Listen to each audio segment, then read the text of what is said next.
Hello and welcome Premier League fans on the weekly roundup for Premier League. Thank you so much for joining. We are entering the final stretch and we'll be talking about the title race.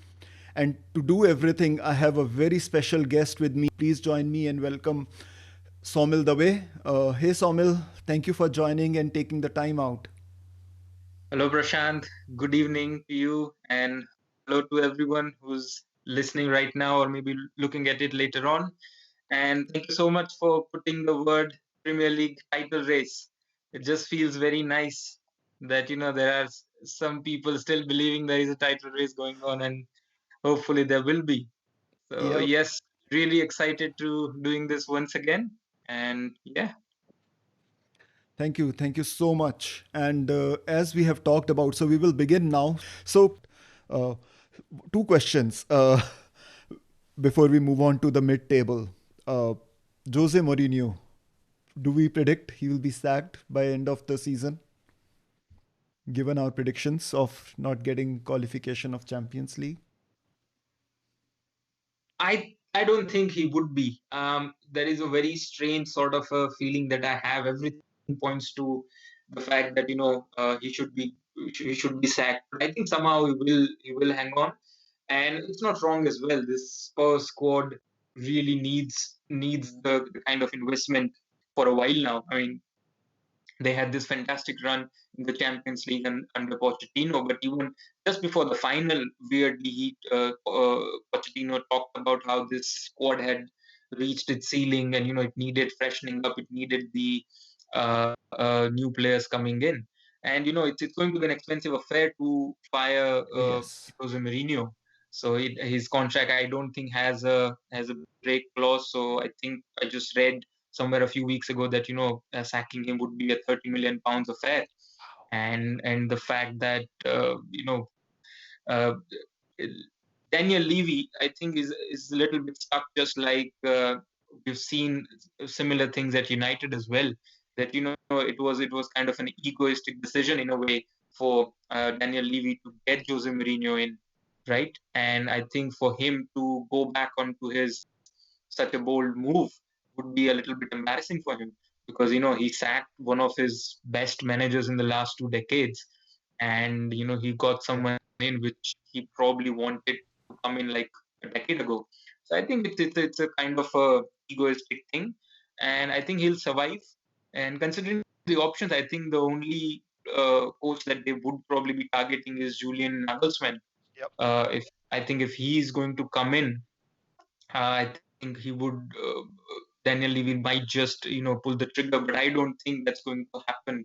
Nagelsmann is a smart coach, and I think he'll be at Leipzig for one more year, because the year after next there'll be a lot of potential openings in Premier League. So I think Liverpool, City, both. I don't think they're going to have the same managers in a couple of years' time.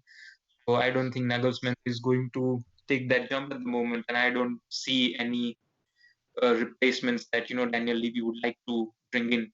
Again at the moment. Yep, yep, yep. No, that's very interesting because a lot of Premier League fans really, not just Tottenham, other the fans who just like Premier League for the kind of football that is being played by every club these days. It's not just one of City or Liverpool or for that matter even Chelsea, which razzle dazzle. It looks like every club these days wants to play aggressive, wants to play a high line, wants to play from the back, and but it just doesn't seem to resonate with Jose Mourinho style at the moment, which is counter attack.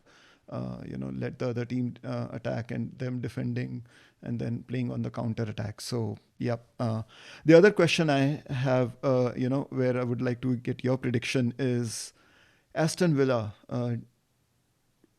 Do you? I mean, I feel for the poor chap, Dean Smith, a very talented team, a very good team, and yet they basically very similar to, if you recall, 92-93 season. They razzle dazzled. They were very close to winning the title, and yet, famously, Sir Alex Ferguson had his inaugural title that season in 92-93, and Aston Villa really did very well, but came up.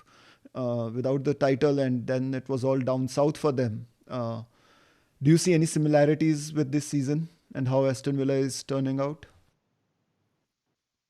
Yes, there are a lot of similarities, as you said, and they have really been a surprise package after what happened last season. They just survived the drop by a very controversial non-goal, if I could say that. You mean they ideally they should have gone down, and they survived. They had some fantastic signings coming in, and they've really performed really well this season.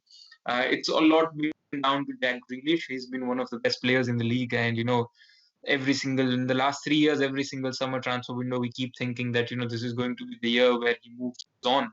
And last window, it felt like the moment they dropped down, he's going to go, but of course, it didn't happen. And it will be really good for Villa to play the European football next season. And I think the European Conference League is coming up next year as well. So I'm not really sure how the qualification works there, but I think they might just make it if it's based upon the rankings. But you know, it's such a big club. It's a traditionally youth club, such a big fan base, and amazing stadium. I think for me, growing up as a United fan, Villa Stadium was one of the iconic ones. When cup competitions and semi-finals and finals used to happen there. So, but as you said, all credit to them and their recruiting team. They've really punched above their weight, and it will be interesting to see where they finish.